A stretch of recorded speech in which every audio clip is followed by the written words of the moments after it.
ಮಹಿಳೆ ಮೇಲೆ ಹಲ್ಲೆ, ಸ್ಥಳ ಮಹಜರು. ಬೆಳಗಾವಿ ಜಿಲ್ಲೆ ಬೈಲಹೊಂಗಲ ತಾಲೂಕಿನ ತಿಗಡಿ ಗ್ರಾಮದಲ್ಲಿ ಮಹಿಳೆಯೊಬ್ಬರ ಬಟ್ಟೆ ಹರಿದು ಹಲ್ಲೆ ಮಾಡಿದ ಪ್ರಕರಣಕ್ಕೆ ಸಂಬಂಧಿಸಿದಂತೆ ತನಿಖಾಧಿಕಾರಿಗಳು ಬುಧವಾರ ಸ್ಥಳ ಮಹಜರು ಮಾಡಿದರು. ಇನ್ನು ಗ್ರಾಮಕ್ಕೆ ಭೇಟಿ ನೀಡಿದ ಜಿಲ್ಲಾ ಮಹಿಳಾ ಪೊಲೀಸ್ ಠಾಣೆಯ ಅಧಿಕಾರಿಗಳು ಹಾಗೂ ಸಿಬ್ಬಂದಿ ಮಾಹಿತಿ ಸಂಗ್ರಹಿಸಿದರು. ಸಂತ್ರಸ್ತ ಮಹಿಳೆಯಿಂದಲೂ ಹೇಳಿಕೆ ಸಂಗ್ರಹಿಸಿಕೊಂಡರು. ಇನ್ನು ಹಲ್ಲೆ ಆರೋಪ ಹೊತ್ತ ಗ್ರಾಮ ಪಂಚಾಯಿತಿ ಅಧ್ಯಕ್ಷೆ ಸೇರಿ ಎಲ್ಲ 20 ಆರೋಪಿಗಳಿಂದಲೂ ಹೇಳಿಕೆ ದಾಖಲಿಸಿಕೊಂಡರು. ಇನ್ನು ತಿಗಡಿ ಗ್ರಾಮದಲ್ಲಿ ಮಹಿಳೆಯ ಮಾವ ತಮ್ಮ 6 ಎಕರೆ ಜಮೀನನ್ನು ಬಣವಿ ಕಟ್ಟಲು ಇತರರಿಗೆ ನೀಡಿದ್ದರು.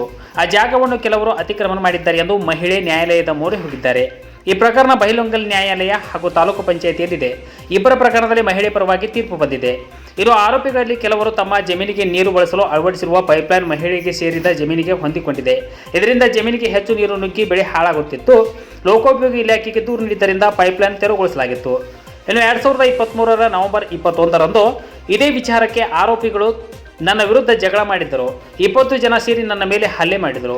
ಹುಟ್ಟಿದ್ದ ಬಟ್ಟೆ ಎಳೆದಾಡಿ ಹರಿದರು, ಪ್ರಾಣ ಬೆದರಿಕೆ ಒಡ್ಡಿದರು ಎಂದು ಮಹಿಳೆ ದೂರಿನಲ್ಲಿ ತಿಳಿಸಿದ್ದಾರೆ. ಇನ್ನು ವೈದ್ಯಕೀಯ ವರದಿ ಆಧರಿಸಿ ತನಿಖೆ. ತಿಗಡಿ ಗ್ರಾಮದಲ್ಲಿ ಮಹಿಳೆಯನ್ನು ವಿವಸ್ತ್ರಗೊಳಿಸಿ ಹಲ್ಲೆ ಮಾಡಿದ ಪ್ರಕರಣ ತನಿಖೆ ನಡೆದಿದೆ. ಘಟನೆ ನಡೆದಾಗ ಮಹಿಳೆ ಹಾಗೂ ಆರೋಪಿಗಳು ಪ್ರಕರಣ ದಾಖಲಿಸಲು ಹಿಂದೆ ಸರಿದಿದ್ದರು. ಇನ್ನು ಕುಟುಂಬಗಳ ಜಗಳ ಎಂದು ಹೇಳಿ ಹೋಗಿದ್ದರು. ಡಿಸೆಂಬರ್ 30ರಂದು ಬಂದು ಮಹಿಳಾ ಠಾಣೆಗೆ ದೂರು ನೀಡಿದ್ದರು. ನಾನು ಖುದ್ದಾಗಿ ಎಲ್ಲ ಮಾಹಿತಿ ಕೇಳಿದ್ದೇನೆ.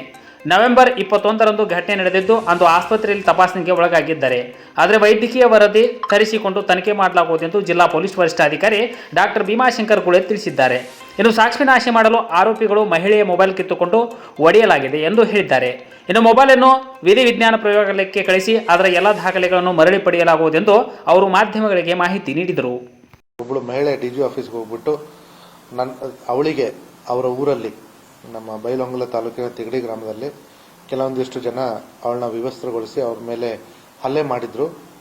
ಮತ್ತೆ ಅವಳನ್ನ ಪೊಲೀಸ್ ಸ್ಟೇಷನ್ಗೆ ಹೋಗದಿರೋ ಹಾಗೆ ತಡೆದಿದ್ರು ಅನ್ನೋಂಥದ್ದು ಮಾಹಿತಿ ಕೊಟ್ಟರು. ತಕ್ಷಣ ನಾನು ಅವ್ರಿಗೆ ಹೇಳಿದೆ, ಅವ್ರನ್ನ ನನ್ನ ಹತ್ರ ಕಳಿಸಿ ನಾನು ಪರ್ಸನಲಿ ಅಟೆಂಡ್ ಮಾಡ್ತೀನಿ ಅಂತ. ಮರುದಿವಸ ಮಹಿಳೆ ಸುಮಾರು ರಾತ್ರಿ 8 ಗಂಟೆಗೆ ಇಲ್ಲಿ ಬಂದು ನಮಗೆ ಭೇಟಿಯಾದರು.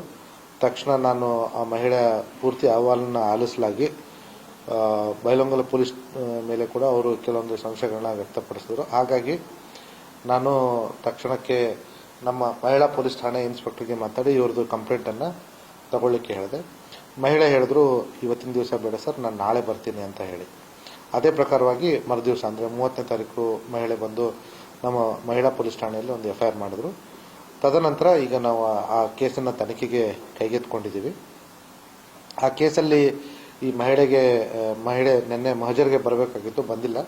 ಮೋಸ್ಟ್ಲಿ ಇವತ್ತು ಬರ್ತಾರೆ.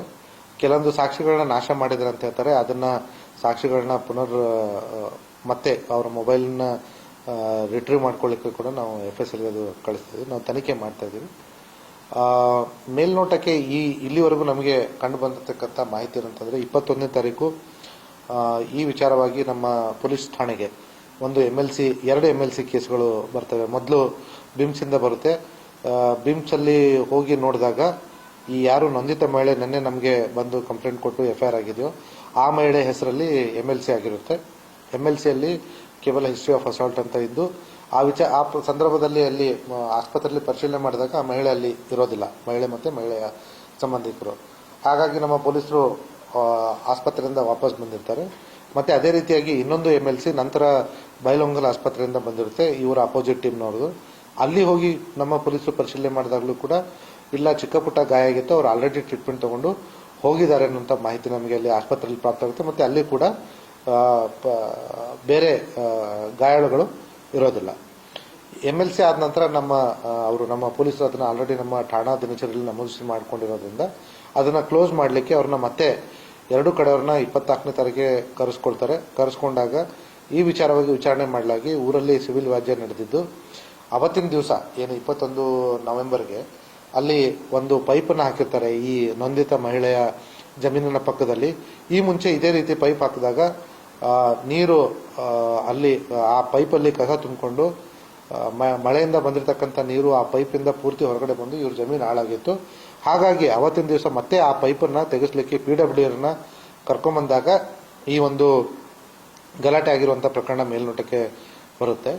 ಆದರೆ ತದನಂತರ ಆ ಸಂದರ್ಭದಲ್ಲಿ ಈ ಮಹಿಳೆ ತನಗೆ ವಿವಸ್ತ್ರ ಮಾಡಿರೋದಾಗ್ಲಿ ಮತ್ತೆ ಬೇರೆ ರೀತಿಯಿಂದ ಅವಳ ಹತ್ರ ಇರ್ತಕ್ಕಂಥ ದುಡ್ಡನ್ನು ಕಿತ್ಕೊಂಡಿರೋದ್ರ ಬಗ್ಗೆ ಆಗಲಿ ಯಾವುದೇ ಮಾಹಿತಿಯನ್ನು ನಮ್ಮ ಪೊಲೀಸರಿಗೆ ಕೊಟ್ಟಿರೋದಿಲ್ಲ.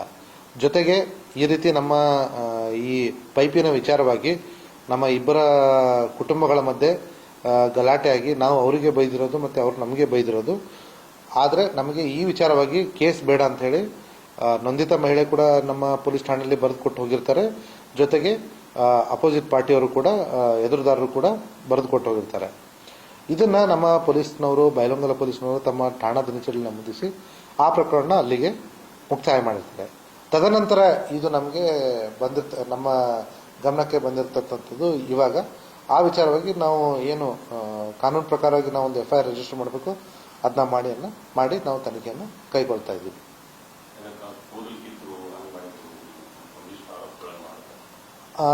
ಈ ಆರೋಪಗಳಿಗೆ ನಮಗೆ ಸಿಗಬೇಕಾಗಿರ್ತಕ್ಕಂಥದ್ದು ಅವರು ಅವತ್ತಿನ ದಿವಸ ಆಸ್ಪತ್ರೆ ಹೋಗಿ MLCಯಲ್ಲಿ ಏನು ಬರೆಸಿದ್ರು ಮತ್ತು ಡಾಕ್ಟರ್ಗಳು ಏನು ಬರೆದಿರೋದು ಅಂಥದ್ದು.